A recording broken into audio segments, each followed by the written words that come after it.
Nosotros somos hijos de Dios. ¿Amén? Amén. ¿Quiénes son los hijos de Dios? Esto lo repetimos siempre, lo estamos viendo también en el discipulado. Aquellos que recibieron a Cristo en su corazón, los que creyeron en Él. Esto te da una identidad nueva. Y al tener una identidad nueva tenemos una vida nueva. Y esta vida tiene mucho que ver con lo que estuvimos cantando en los coros, ¿no? ¿Cómo es nuestra vida en el Señor? ¿Cómo es aquellas cosas que Dios tiene preparado para nosotros? ¿Cómo es aquello que declaramos cuando cantamos? Por eso es que es tan importante la parte del canto, ¿no? Alabar a Dios, adorar, proclamar la victoria. Pero también es importante que estos coros nosotros los llevemos en nuestro corazón y los sigamos cantando en la semana, ¿no? Porque esto es una manera de estar alerta, de estar en contacto, en comunión con Dios. Y a veces tenemos y atravesamos momentos difíciles en la vida, y esos momentos difíciles tienen mucho que ver con aquel día malo que nos habla la palabra de Dios, que viene de imprevisto, cuando nadie lo espera y de pronto, ¡pum!, apareció y te llevaste una sorpresa en cualquiera de los órdenes de la vida, pero una sorpresa que te va a afectar mucho. Por eso que el Señor nos recalca la importancia de estar atentos, de estar alertas, porque el enemigo anda alrededor nuestro como un león rugiente, buscando a quien devorar, no a quien asustar, no a quien preocupar, buscando a quien devorar. El objetivo de él es devorar a aquellas personas espiritualmente, aquellas personas que están en el camino del Señor y por algún hecho estuvieron desatentos a la palabra, no tomaron las previsiones que el Señor nos enseña, que nos habla en las predicaciones y a través de la palabra y la lectura de todos los días. Y entonces caemos y somos sorprendidos por este enemigo que anda como león rugiente. Y yo quiero compartir con ustedes una palabra que se encuentra en el libro de Daniel, capítulo 10. Daniel, capítulo 10. Yo tomé la traducción de la NTV porque hay una palabra que en la versión Reina Valera no está, y esta me gustó. Dice la palabra: entonces dijo, no tengas miedo, Daniel, desde el primer día que comenzaste a orar para recibir entendimiento y a humillarte delante de tu Dios, tu petición fue escuchada en el cielo. He venido en respuesta a tu oración, pero durante 21 días el espíritu príncipe del reino de Persia me impidió el paso. Entonces vino a ayudarme Miguel, uno de los arcángeles, y lo dejé allí con el espíritu del príncipe de Persia. Amén. Y acá vemos a Daniel, un hombre de Dios, un hombre que podemos tomar tantos ejemplos de su vida, ¿no? A veces nosotros nos ponemos en una posición histórica y decimos, bueno, eso pasó hace mucho, hoy la vida es diferente, el ritmo de la vida es diferente, la gente vive diferente, pero hay una cosa, que la esencia de la problemática del ser humano sigue siendo el mismo, los conflictos siguen siendo los mismos, las situaciones que tenemos que enfrentar en nuestra vida siguen siendo los mismos, en lo familiar, en lo laboral, en lo económico, en el servicio, en cualquier área que nosotros podemos caminar en el transcurso de la vida, nos vamos a encontrar con similitud de dificultades que las que pasaban en aquellos tiempos, y en particular en Daniel, que estaba atravesando una situación difícil. Entonces dice la palabra que Dios envió un ángel para llevar la respuesta a Daniel, la respuesta que Daniel estaba esperando, estaba buscando. Y esta oración de Daniel fue escuchada desde el primer día. El primer día que Daniel se dispuso a orar por este tema en específico, el Señor se había escuchado esta oración. Entonces, ¿por qué? Porque dice que él se dispuso a recibir de parte de Dios entendimiento y a humillarse delante de Dios. Y la humillación quiere decir someterme a la voluntad de aquello que Dios tiene preparado para mí. No luchar para que el Señor imponga mi plan y me dé la respuesta que yo quiero, sino la que Él quiere. Porque la respuesta que yo quiero es buena a mi conocer o entender en el momento. Pero yo no veo el mañana, no veo el futuro, no veo donde el Señor sí ya estuvo, parafraseando a mi amigo que me dio esta palabra, ¿no? el Señor ya estuvo allí. Entonces Daniel oraba y se dispuso para recibir entendimiento y a humillarse delante de Dios. Y a partir de ese momento, y esto es importante para nuestra vida de oración, ¿no? ¿Cuál fue la clave, el momento, la llave que abrió la liberación de la respuesta de Dios para que llegue a Daniel? Dice la palabra que él comenzó a recibir entendimiento cuando estaba orando y a humillarse delante de Dios. Y a veces siempre enfatizo en esto porque creo que es algo que nos pasa a muchos.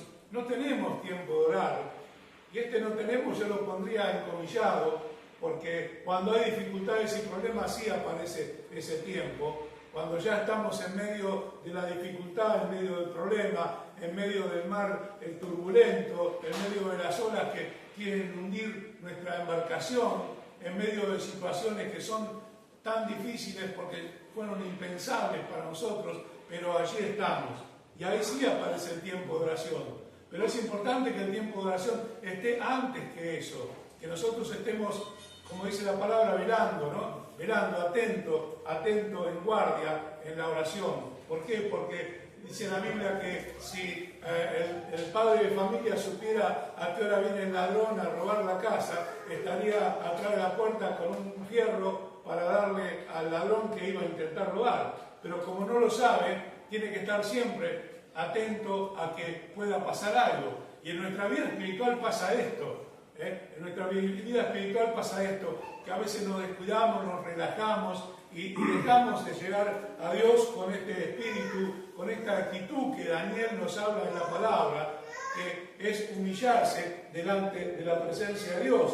Pero dice que este ángel fue mandado en respuesta a la oración de Daniel. Pero ¿qué pasa? En el versículo 3 empieza con un pero. Cuando aparece el pero es porque hay un inconveniente, algo pasa, algo que altera esa situación que tendría que ser normal.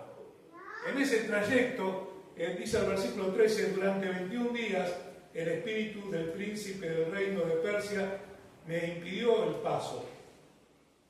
Y esto nos habla de espíritus que actúan en territorios.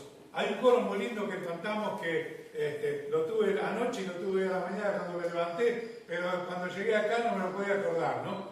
Dice que en el territorio el enemigo ha trabado situaciones, ha trabado respuestas, ha trabado de alguna manera la obra de Dios. Entonces, este ángel que vino con la respuesta para Daniel, ustedes saben, quiero hacer acá un paréntesis, ¿no? Para que entendamos que los ángeles son herramientas de Dios, auxiliares de Dios para ayudar, para hacer, para producir, y no necesariamente va a ser alguien que va a venir con las alas desplegadas, sino que puede ser una persona usada por Dios en determinada situación, que después nunca más vas a saber de esa persona, nunca más, ni siquiera averiguando te vas a enterar quién era o quién fue, pero fue alguien enviado por Dios para hacer un determinado trabajo.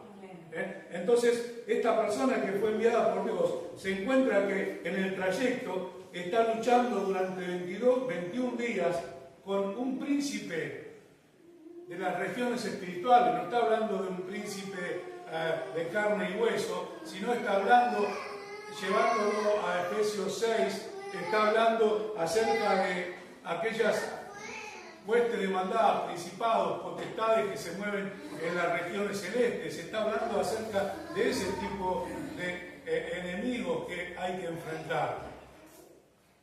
Y aquí lo vemos claramente en el libro de Daniel.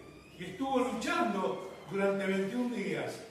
Y quizás Daniel, no sé lo que hubiésemos hecho nosotros en el lugar de Daniel. Quizás hubiésemos desmayado, quizás hubiésemos dicho, bueno, tal vez el Señor no me escucha.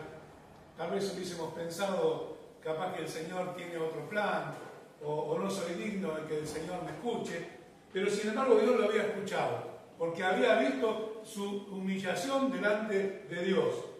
Entonces llega la respuesta, entonces vino a ayudarlo Miguel, uno de los arcángeles, y cuando este ángel primero vino con la respuesta, dejó allí luchando con el príncipe, con el espíritu príncipe. Es un espíritu que tiene su principado en determinado lugar o en determinada región. Y esto lo podemos enfrentar en cada día de nuestra vida, porque es una realidad espiritual. Esto se ha rotulado como guerra espiritual, pero no hay ningún descubrimiento nuevo, sino simplemente un rótulo, algo que el Señor en su palabra nos muestra y nos revela claramente cuáles son las cosas que tenemos que enfrentar. Y en cada región hay principados, hay potestades, hay huestes de maldad, hay gobernadores. Toda esta estrategia, todo este ejército organizado de Satanás que lo podemos encontrar en Efesios capítulo 6. Y esto no es un cuento, sino son realidades espirituales que operan. Ahora bien, las batallas espirituales que nosotros tenemos se ven reflejadas en los resultados en nuestra vida física. Las batallas espirituales contra estas huestes de maldad, contra estos principados, contra estas potestades, la vamos a ver, son batallas que no se ven porque son espirituales, pero los resultados, la victoria o la derrota se ven en nuestra vida de todos los días. Ahora, si yo sé que hay un ejército contra el cual tengo que luchar, si yo sé que hay principados que tienen jurisdicción en determinado territorio en el cual yo me muevo, y esos territorios son territorios espirituales. Quizás acá hay un territorio que es la zona de influencia de la iglesia. Y ahí vemos que por qué a veces no podemos llegar a las personas, por qué a veces no podemos lograr que las almas vengan en mayor cantidad de conocimiento de la palabra, que conozcan a Cristo, algo que a nosotros nos cambió la vida, ¿amén? Porque primero me tiene que cambiar la vida a mí para que yo pueda decirle a los demás que el Señor cambió mi vida. Amén. Y ahora tengo gozo, tengo paz, puedo levantar la mano y puedo cantar, puedo alabar a Dios. No importa las circunstancias, importa que Él está en dominio y en control. Pero tengo que estar alerta para entender a veces las cosas, por qué pasan y por qué no pasan. Entonces vemos en el libro de Segunda de Reyes,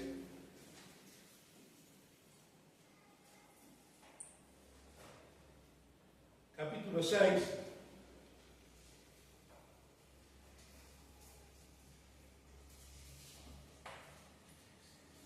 versículo 15.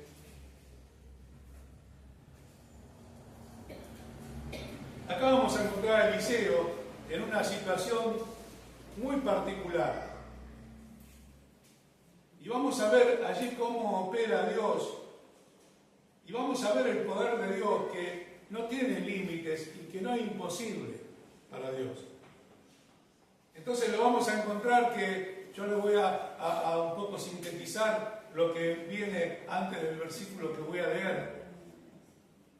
El rey de Asiria era el imperio más poderoso de la tierra en aquellos tiempos y hacía su estrategia de guerra para destruir al pueblo de Dios. Pero había un hombre de Dios llamado Eliseo que tenía contacto con Dios. Y aquellas cosas que el rey de Asiria trataban en secreto con sus generales, Dios se las decía al oído a Eliseo. Entonces Eliseo iba al rey y le decía: mira, no vayas por acá, no hagas por acá, andá por el otro lado porque van a venir. Entonces en un momento el rey de Asiria no entendía qué estaba pasando y dijo: bueno, acá hay algún espía. Acá hay alguien que está revelando los planes, se lo está mostrando al rey de Israel y le está diciendo aquellas cosas que nosotros planeamos. Pero sin embargo, uno de los hombres del rey de Asiria dijo: no, rey, señor mío, sino que el profeta Eliseo está en Israel. Él declara al rey de Israel las palabras que tú hablas en tu cámara secreta. El rey no entendía esto, pero la gente que estaba allí ya conocía que había un hombre de Dios.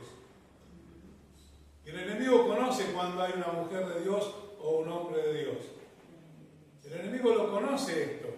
Ahora es importante que nosotros estemos trabajando, procediendo, manejándonos en nuestra vida como hombres, como mujeres de Dios, en integridad, en búsqueda de Dios. Eliseo no tenía una vida muy entregada a las cosas del mundo, sino que vivía plenamente consagrado a Dios, y Dios le hablaba. Era el hombre de confianza de Dios, era la voz de Dios que llegaba al pueblo a través de Eliseo. Vemos que Elías, aquel hombre de Dios que atravesó, Eliseo, aquel hombre de Dios que atravesó por tantas dificultades, por tantas situaciones en la vida, era un hombre como cualquiera de nosotros, era un ser humano, tuvo momentos de mucha fuerza, de mucho poder de Dios operando en su vida, pero también tuvo momentos de depresión y de angustia, porque era un hombre, no era un superhombre, sino era un hombre, no era un superhéroe, era un hombre de carne y hueso como somos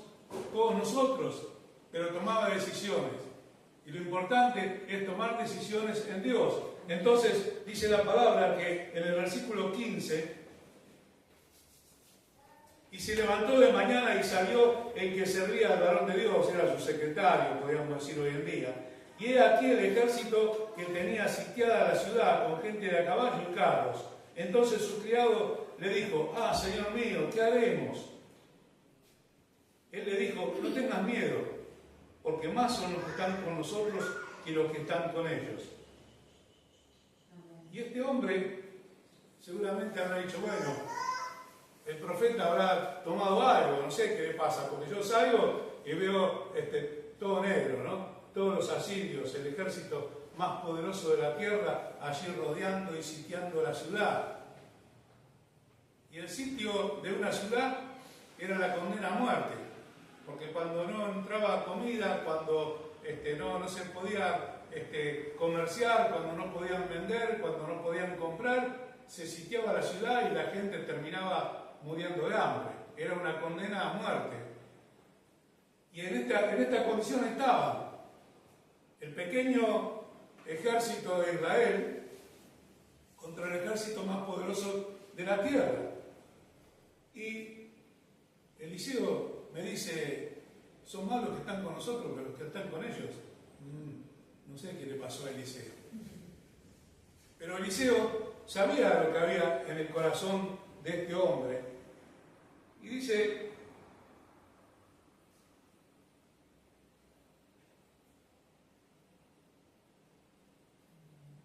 y oró Eliseo, y acá aparece la palabra no mágica, sino clave. ¿Qué hacemos ante una situación de este tipo? ¿Qué hacemos cuando estamos en un problema? Porque una cosa es que vos, no sé, estés haciendo un trabajo, tuviste un problema, lo arreglaste, pero cuando aparece algo que se escapa a nuestro control, ¿qué hacemos? ¿Cómo lo manejamos? Acá no era la forma, no había una forma humana de enfrentar eso y buscar una respuesta. Dice la palabra que oró a Dios. Dice: y oró Eliseo y dijo: te ruego, Jehová, que abra sus ojos para que vea. Entonces Jehová abrió los ojos del criado, del secretario, y miró, y he aquí que el monte estaba lleno de gente de a caballo y de carros de fuego alrededor de Eliseo. O sea, aparte de la cantidad de ejército que vio ahora el criado, también vio que en particular alrededor de Eliseo había algo muy especial, que eran carros de fuego. Carros de fuego. ¿Quién se acerca a un carro de fuego? ¿Quién se atrevería a llegar a este hombre de Dios si estaban los carros de fuego que lo rodeaban? Era algo adicional que Dios había puesto para él. Y nosotros tenemos que llegar a Dios con esa visión y con esa expectativa y con esa fe y esa confianza que Él hoy tiene poder para poner carros de fuego alrededor nuestro, para cubrirnos, para guardarnos, para protegernos, para llevarnos a victoria. Pero dice la palabra que Eliseo, siendo quien era, oró. Y Dios contestó esta petición. Ahora, cuando como iglesia nos juntamos a orar, estamos usando un arma poderosa que Dios nos da.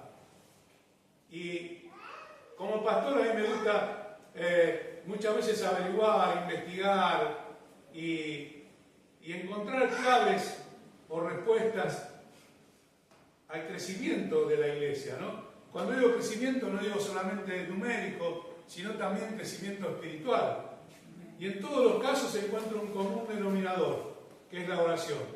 En todos los casos se encuentra un denominador común, que es la oración. ¿Por qué no vienen los esposos? ¿Por qué no vienen las esposas? ¿Por qué no vienen los hijos? ¿Por qué no vienen los padres? ¿Por qué no vienen los suegros? ¿Por qué no vienen los yernos? ¿Por qué? Y hay un arma que Dios nos da.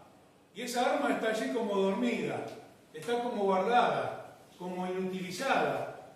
No porque no sirva, sino porque nosotros no la estamos usando. Y creo que este año, si Dios nos permite, vamos a tener que trabajar firmemente en nuestro proyecto de oración, en nuestro propósito de oración. Porque a veces nos juntamos y oramos por personas que ni las conocemos, pero no oramos por nosotros y por nuestros problemas.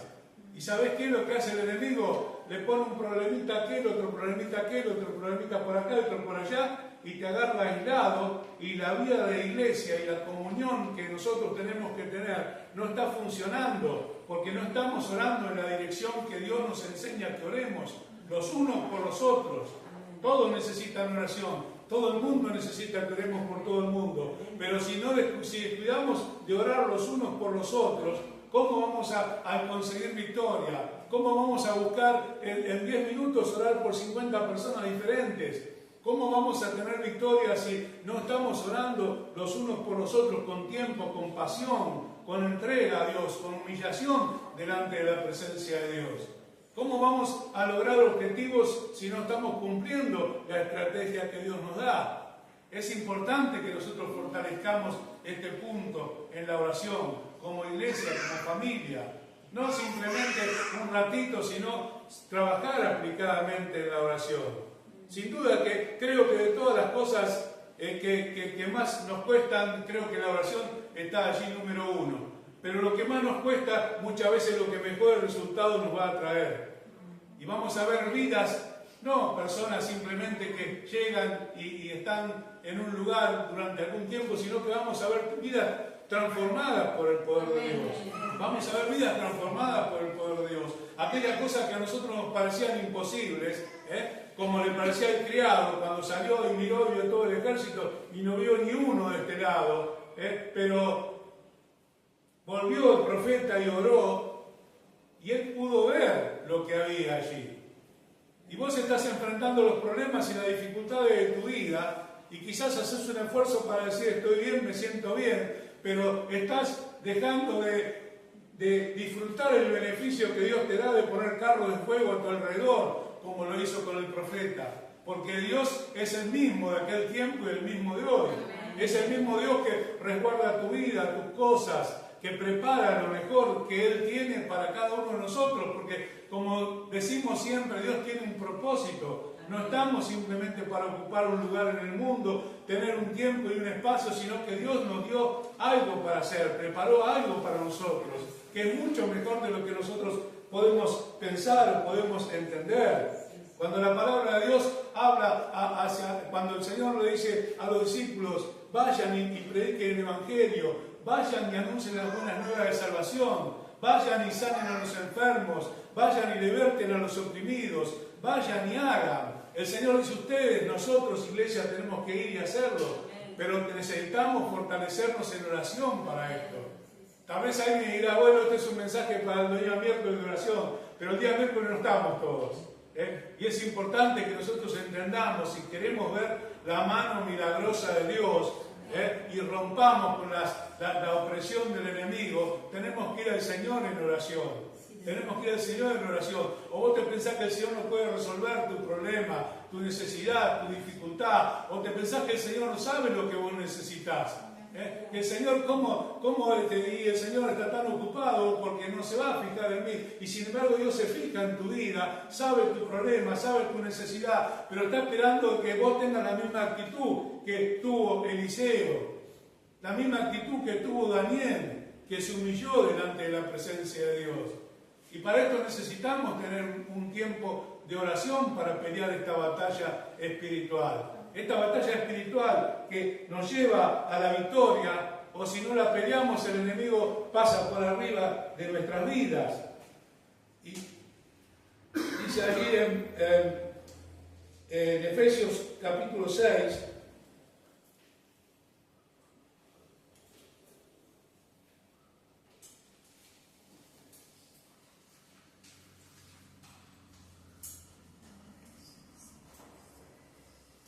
dice: por lo demás, hermanos míos, fortaleceos en el Señor y en el poder de su fuerza. Si no me fortalezco en el Señor, estoy débil. Estoy débil, no tengo gozo. Salgo a pelear ya entregado. Voy a empezar mi lunes con las decisiones y las cosas que tengo que enfrentar y ya estoy entregado. Ya no tengo gozo, no tengo fuerza. Fortalecete en el Señor y en el poder de su fuerza.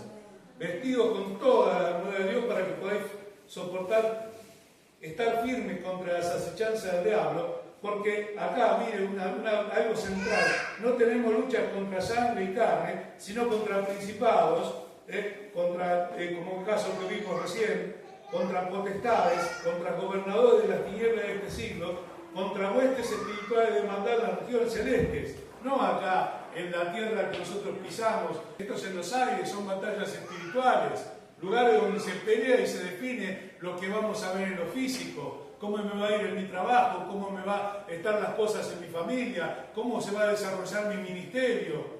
Todas estas cosas son batallas que se pelean, porque vos como mujer y hombre de Dios podés ganar 1000 almas para Cristo, y Satanás está interesado en que vos seas un fracaso, que seas una persona que te sientas inútil, una persona que no puede concretar sus aspiraciones, una persona que va a terminar angustiado, deprimida. Pero esta batalla no se pelea acá, sino se pelea en las regiones celestes. Ahí es donde tiene que estar apuntada la fuerza de nuestra oración.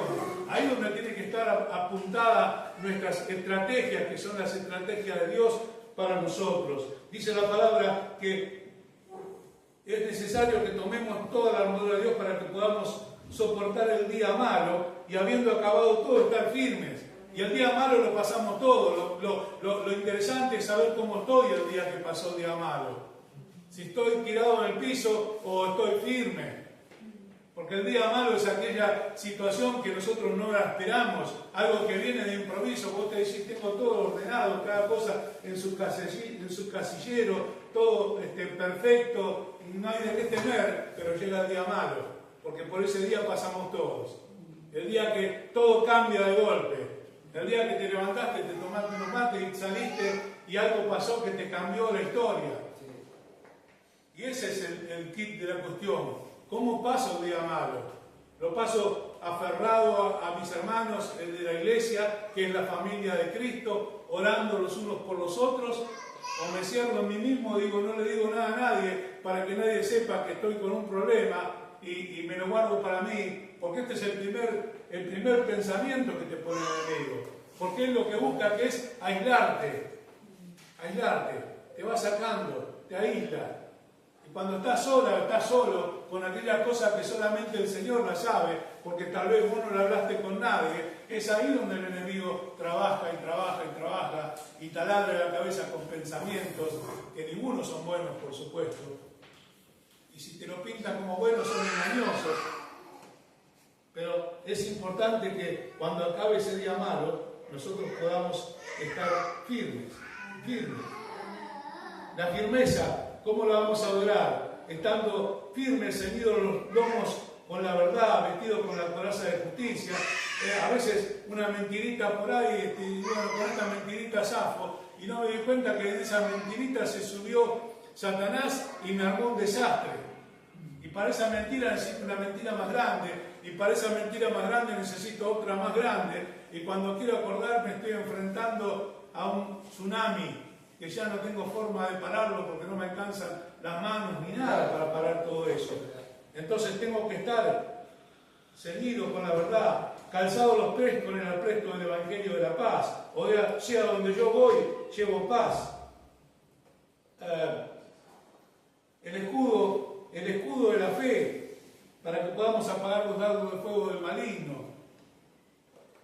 Y el escudo de la fe no es un escudo que voy y lo compro en algún lado o pongo plata en la frente y ya tengo mi escudo. es algo que lo tenemos que trabajar nosotros y desarrollarlo. Es desarrollarlo. El escudo de la fe. El escudo de la fe. A veces proclamamos y no creemos ni lo que estamos proclamando. Y el escudo de la fe es algo que me va a proteger de los dardos de fuego que me tira el enemigo. Porque el enemigo no me tira con gomitas, me tira con dardo de fuego, un arma mortal. Entonces, tengo que tener ese escudo en condiciones, el yelmo de la salvación, la espada del Espíritu, que es la palabra de Dios. Amén. Alguien dijo amén, qué bueno. Amén. Si no tenemos espada, usted imagínese que tiene que pelear con un enemigo y tiene las manos atadas atrás.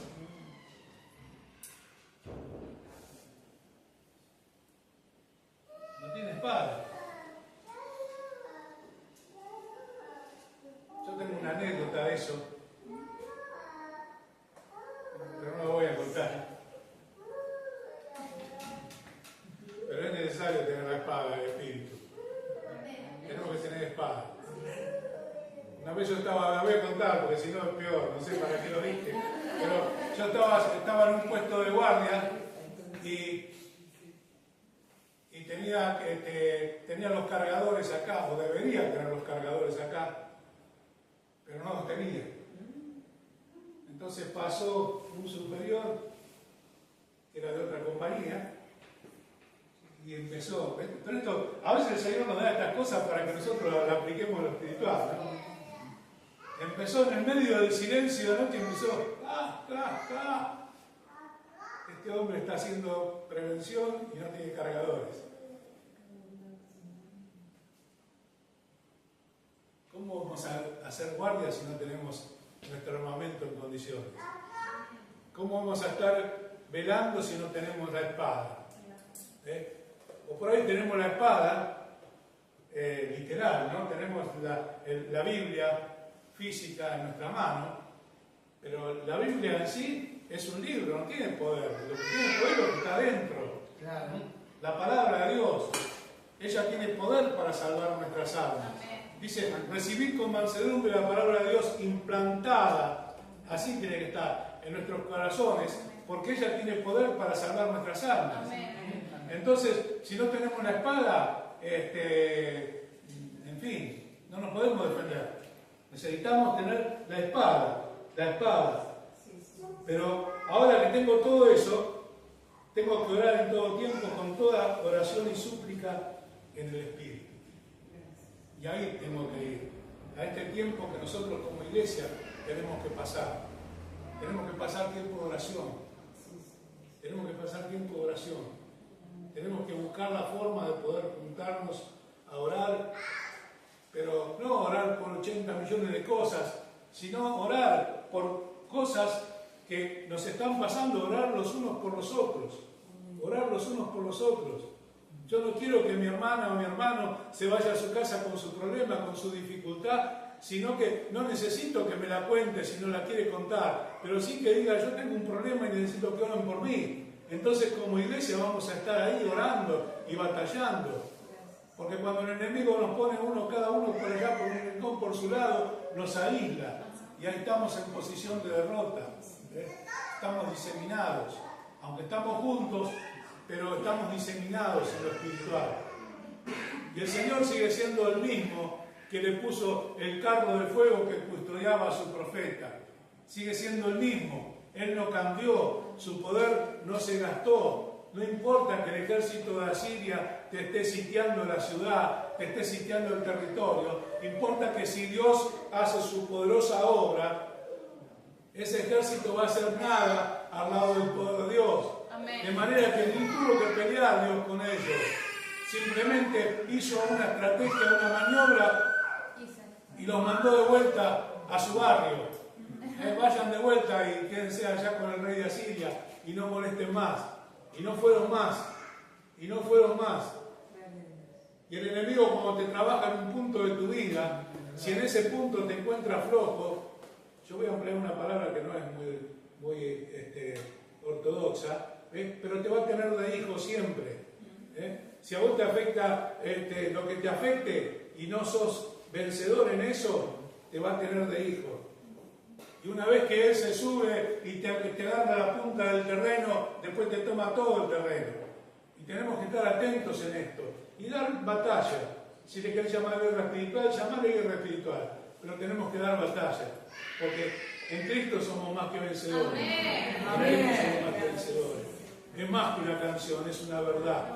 Es una realidad, algo que Dios tiene para nosotros, algo que Dios tiene para cambiar nuestras vidas, y algo que a veces nos parece algo tan lejano o no podemos entenderlo, y es tan sencillo, pero solamente tenemos que darle un poco de tiempo al Señor. Decir, Señor, necesito que esa palabra penetre en mí, necesito tener entendimiento, sabiduría tuya para poder saber todas las cosas que vos tenés para mí en este libro poderoso, en esta palabra viva, y yo me la estoy perdiendo porque o la estoy viendo de lejos o simplemente la desconozco. Y Dios sigue siendo Dios de milagros, Dios sigue siendo Dios de poder, Dios sigue siendo el mismo ayer, hoy y por los siglos. Gloria a Dios, gloria a Dios. Qué bueno que podamos vivir esta realidad en Dios. Yo les pido que se pongan de pie. ¿Sabés qué? Dios está más interesado en tu futuro que en tu pasado. Porque su amor y su perdón son tan grandes que no lo vamos a entender nunca como alguien puede amarnos como nos ama Jesús. Y aunque parezca una frase repetida, yo te desafío a que puedas sentir el amor de Jesús y puedas entender que Él está más interesado en tu futuro que en tu pasado. Solamente tenés que entregar tu corazón a Él, arrepentirte de aquellas cosas que estuvieron mal y que vos las sabés, y decir, Señor, ahora quiero caminar tomado de tu mano. Y Él va a hacer un milagro en tu vida. Él va a hacer un milagro en tu vida. Porque te va a abrir caminos nuevos, va a ser camino donde no hay camino, en el desierto, va a abrir fuente de agua donde hay sequedad. O tal vez te gusta seguir viviendo en la sequedad y la querés dejar pasar y no querés tomar esto, pero es una decisión personal de cada uno, es una decisión personal de cada uno. El secretario del profeta salió, miró y no veía nada, claro, porque estaba mirando con estos ojos, pero cuando el hombre de Dios oró y sus ojos espirituales se abrieron, vio otra realidad que era totalmente diferente. Y esa es la realidad de Dios. Esa es la obra poderosa de Dios. Ese es el Dios que destruye fortalezas. Ese es el Dios que cambia vidas. Ese es el Dios que sana, que liberta. El Dios que abre fuentes en el desierto. Allí donde hay sequedad, donde hay tristeza, amargura, soledad y fracaso, allí el Señor envía bendición y vida eterna. Cuando nos ponemos en sus manos, cuando lo buscamos, cuando oramos de la manera que hizo Daniel. Orar a Dios con entendimiento, con humillación delante de su presencia. Que Dios te bendiga. Que Dios te bendiga. Que esta mañana puedas meditar en esta palabra, porque va a ser definitoria en muchas vidas, va a ser definitoria en muchas vidas. Y el Señor nos habla con tanto amor, y nos habla a todos, no habla de acá para allá, sino que habla desde el fondo hasta el fondo. Vamos a orar al Señor. Padre del cielo, te damos las gracias, Señor, en esta mañana que nos das para estar juntos en tu casa, en tu presencia, Señor. Gracias por la vida que nos das, Señor. Gracias por la familia. Gracias por los hermanos. Gracias por esta familia que es tu iglesia, Señor. Gracias porque te podemos conocer. Gracias por tantas cosas, Señor.